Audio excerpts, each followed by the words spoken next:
2 जनवरी 2025 सुबह 9:30 बजे छत्तीसगढ़ के बस्तर जिले में रहने वाले चंद्राकर परिवार के बड़े बेटे युकेश जब अपने छोटे भाई मुकेश चंद्राकर को कॉल करते हैं तो उनका फोन स्विच्ड ऑफ आ रहा था। वैसे तो मुकेश के फोन का स्विच्ड ऑफ आना आम बात थी, क्योंकि वो पेशे से पत्रकार थे और अक्सर या तो रिपोर्टिंग के दौरान अपना फोन स्विच्ड ऑफ कर लेते थे या फिर कभी कभी बस्तर के जंगलों की तरफ जाने पर उनके मोबाइल का नेटवर्क चला जाता था।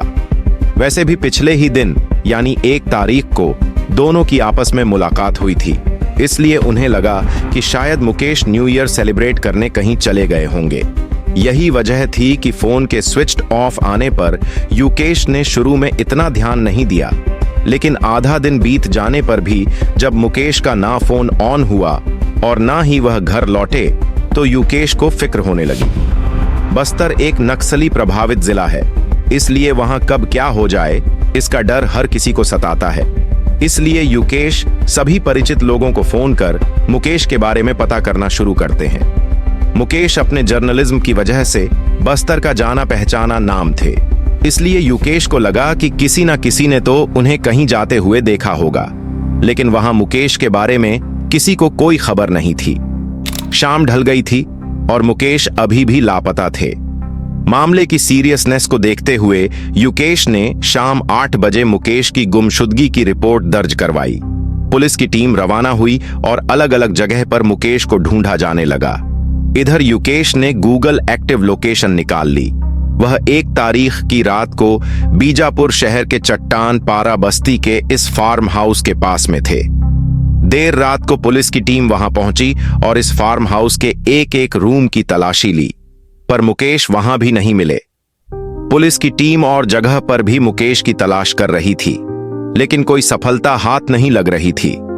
मुकेश को जानने वाले दोस्त यार सभी लोग रात भर उनकी खोज में लगे रहे। घड़ी की सुइयां भाग रही थीं, रात गुजर गई, सवेरा भी हो गया, लेकिन मुकेश की कोई खबर नहीं मिली। मुकेश के दिल में बढ़ती बेचैनी जब बेकाबू हो गई तो उन्होंने मुकेश के YouTube फुटेजेस चेक करने पर भी मुकेश का कोई सुराग नहीं मिल रहा था। लेकिन युकेश के दिमाग में कहीं ना कहीं वो फार्म हाउस वाली लोकेशन खटक रही थी, इसलिए उन्होंने कई पत्रकारों के साथ मिलकर पुलिस पर दिन के वक्त फिर से उसी फार्म हाउस में जांच करने का दबाव बनाया। आखिरकार पत्रकारों का एक ग्रुप पुलिस की टीम के साथ उसी फार्म हाउस पहुंचा जहां की लोकेशन उन्हें मिली थी।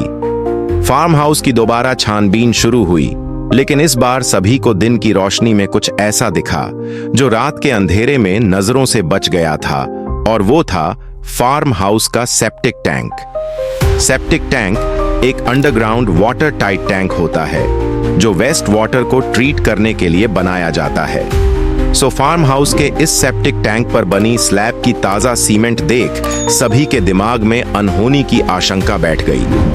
मुकेश के साथ ही पत्रकारों ने पुलिस से स्लैब को फौरन तुड़वाने की अपील की और आखिरकार दोपहर 3 बजे पुलिस ने उस स्लैब को तुड़वा शुरू किया। स्लैब टूटने के बाद जब सेप्टिक टैंक को खुलवाया गया तो मंजर देख सभी के होश उड़ गए, क्योंकि उस सेप्टिक टैंक के अंदर मुकेश चंद्राकर की लाश दफन थी।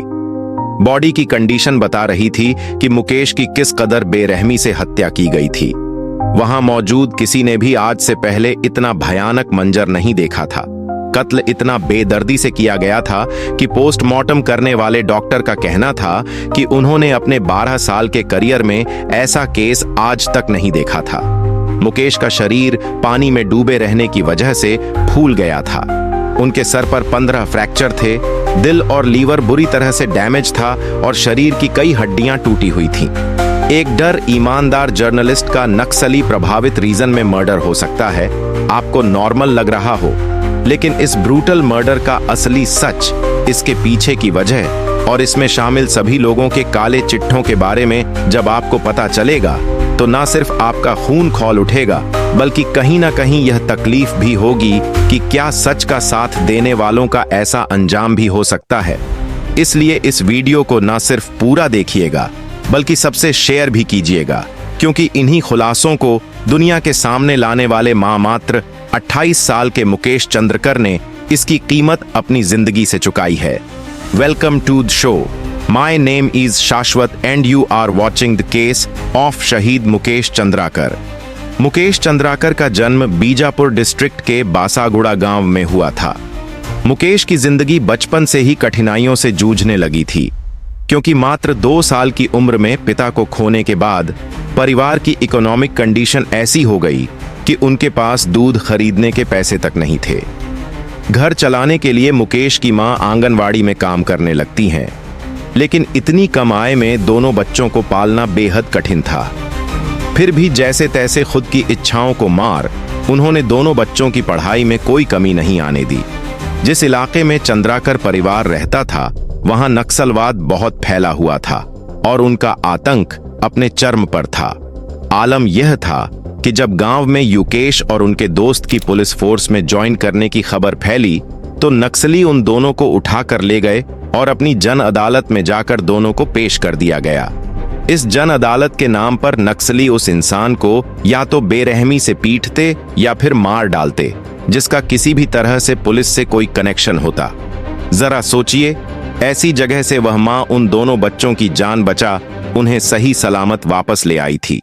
इस मां की यही बहादुरी उनके दोनों बच्चों में भी थी और इस बात का सबूत आपको इस किस्से में मिलेगा। छत्तीसगढ़ में नक्सलियों के आतंक को रोकने के लिए वहां की स्टेट गवर्नमेंट ने लोकल लोगों के सपोर्ट से सलवा जुडूम नाम का आंदोलन शुरू किया। पर धीरे धीरे सलवा जुडूम भी करप्ट हो गया और वही लोगों पर अत्याचार करने लगा। 2005 में नक्सलियों के साथ साथ सलवा जुडूम का भी टेरर बस्तर में बहुत था। जो सलवा जुडूम की बैठक में जाता उसे नक्सली टारगेट करते और जो उस बैठक में जाने से मना करता उन्हें सलवा जुडूम वाले मारते। सलवा जुडूम और नक्सलियों ने उनके गांव को तहस नहस कर दिया था और मजबूरी में चंद्राकर परिवार सलवा जुडूम के रिलीफ कैंप में रहने लगा, जहां उनकी जिंदगी और मुश्किलों भरी हो गई। हालत यह थी कि मुकेश मजबूरी में महुआ और इमली बिनक बेचते और फिर उन पैसों से अपनी जरूरत का सामान खरीदते।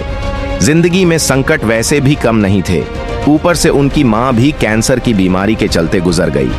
मुकेश और युकेश अब ये 2 भाई एक दूसरे का सहारा थे। जहां मुकेश एक गैराज में ऐसे मैकेनिक काम करने लगे, वहीं दूसरी तरफ युकेश फ्रीलांस जर्नलिज्म में अपना हाथ आजमा रहे थे। अपने बड़े भाई को जर्नलिस्ट में करियर बनाते देख मुकेश के दिल में भी इस प्रोफेशन में काम करने की इच्छा जागी और यही इच्छा धीरे धीरे अपने बड़े भाई के सहयोग से उनका पैशन बन गई। वक्त बीता और मुकेश लोकल न्यूज मीडिया के साथ साथ सहारा, न्यू 18 और NDTV जैसे बड़े चैनल्स के लिए भी एज अ फ्रीलांस जर्नलिस्ट काम करने लगे। मुकेश ने बेहद कम उम्र में ही बहुत कुछ देख लिया था और यही वजह थी कि वह वहां के हालात और लोगों की समस्याओं को ग्राउंड लेवल पर समझते थे और यही लाइफ एक्सपीरियंस उनके जर्नलिज्म में भी झलकता था, जो उन्हें बाकी सबसे अलग करता था। एक ऐसा बेबाक जर्नलिस्ट जो अपनी रिपोर्टिंग में सच दिखाने के लिए हर हद तक उतरने को तैयार था। मुकेश ने सलवा जुडूम के लीडर्स को कॉन्ट्रैक्टर्स बन करप्शन करते देखा था। कम उम्र के लड़कों को बंदूक पकड़वा स्पेशल पुलिस ऑफिसर बनते देखा था। आपको यह जानकर हैरानी होगी, लेकिन बस्तर जिले के बिगड़ते हालात भी मुकेश को नहीं रोक पाते और वह सीधा नक्सल टेरिटरी में जाकर ग्राउंड रिपोर्टिंग करते। एक बार तो उन्होंने कुछ ऐसा किया जो आज तक किसी ने एक रिपोर्टर को करते नहीं देखा था। यह बात है साल 2021 की, जब नक्सलियों ने CRPF cobra commando Rakeshwar Singh Manhas को कैद कर लिया था और वह जल्द ही उन्हें जान से मारने वाले थे। आतंक ऐसा कि वहां की अथॉरिटीज, पुलिस किसी की भी नक्सलियों के उस इलाके में जाने की हिम्मत नहीं थी, लेकिन वह मुकेश थे जिन्होंने अपनी जान की परवाह किए बिना नक्सल एरिया में घुसकर उस जर्नलिस्ट राकेश्वर सिंह को अपनी रिपोर्टिंग के जरिए नक्सलियों से बचाया था। इतना ही नहीं, मुकेश ने बस्तर के तमाम ऐसे मुद्दों को दुनिया के सामने रखा था जिनका खुलासा करने से पहले अन्य लोग डरते थे। बस्तर में दलितों, आदिवासियों और यहाँ के वंचित वर्ग की हालत पर रिपोर्टिंग करना एक बहुत बड़ी चुनौती थी, क्योंकि नक्सली इन लोगों से बेहद नफरत करते थे। ऐसे में यदि कोई किसी से इस समुदाय के मुद्दों पर रिपोर्ट करता था तो नक्सली उसका कड़ा विरोध करते थे। लेकिन मुकेश ने इन सभी मुद्दों को बेबाकी से उजागर किया और आदिवासी समुदाय की हालत और उनकी आवाज को सिस्टम में सही जगह दिलवाने की पूरी कोशिश की। बस्तर में गरीब आदिवासी समुदाय की सबसे बड़ी समस्या यह थी कि उन्हें खुद की जमीन से बाहर निकालकर जमीनों का अधिग्रहण किया जा रहा था। आदिवासी मजदूरों से इनका खून पसीना निचोड़कर उन्हें उनके ही हक से वंचित किया जा रहा था। मगर मुकेश ने इस पर भी रिपोर्टिंग की थी और अधिकारियों के सामने यह खुलासा किया था। मुकेश चंद्राकर ने ऐसे कई मामलों को उजागर किया था जहां स्थानीय प्रशासन और बड़े कॉरपोरेट्स ने आदिवासी और गरीब वर्ग के लोगों का शोषण किया था। उनका काम हमेशा सच्चाई की ओर था, चाहे वह किसी भी ताकतवर व्यक्ति या संगठन के खिलाफ क्यों न हो। यही कारण था कि मुकेश का नाम न केवल बस्तर में बल्कि पूरे छत्तीसगढ़ में प्रसिद्ध था। वे अपने दृढ़ संकल्प और निडरता के लिए जाने जाते थे और यही उनकी रिपोर्टिंग की सबसे बड़ी ताकत थी। उनकी रिपोर्टिंग से बस्तर की स्थानीय समस्याओं के बारे में सच्चाई सामने आई थी। लेकिन जैसे जैसे उन्होंने इन मुद्दों पर काम किया, उनकी जान को खतरे भी बढ़ते गए थे। मुकेश ने खुद भी कई बार अपनी जान का जोखिम लिया था, लेकिन वे कभी पीछे नहीं हटे। इसके बावजूद नक्सली और सलवा जुडूम जैसे समूहों ने उनकी कोशिशों को चुनौती दी थी। उन्होंने न केवल सरकारी भ्रष्टाचार बल्कि नक्सलियों के आतंक को भी उजागर किया था, जो बस्तर में आम नागरिकों के लिए बड़ी समस्या था। मुकेश की मौत के बाद उनका काम और उनकी रिपोर्टिंग उनके साथ ही समाप्त नहीं हुई। वे इस तरह की घटनाओं और सच्चाई को उजागर करते हुए हमेशा लोगों के दिलों में जिंदा रहेंगे। उनकी रिपोर्टिंग ने उन मुद्दों को उजागर किया था जो शायद आम तौर पर छिपाए जाते थे। उनकी मौत ने इस सवाल को जन्म दिया कि क्या सच का पीछा करने वालों को ऐसे खतरों का सामना करना पड़ता है? क्या सही दिखाने की कोशिश करने वालों को इससे भी बड़ा कीमत चुकानी पड़ती है? इस मामले में मुकेश की हत्या ने यह सिद्ध कर दिया कि बस्तर जैसे नक्सल प्रभावित इलाके में पत्रकारिता करना कितनी खतरनाक हो सकता है। मुकेश के साहस और उनके काम को सम्मानित करने के लिए कई संस्थाओं ने उनके योगदान को सराहा। उनका असामयिक निधन पत्रकारिता और उनके परिवार के लिए एक भारी नुकसान था।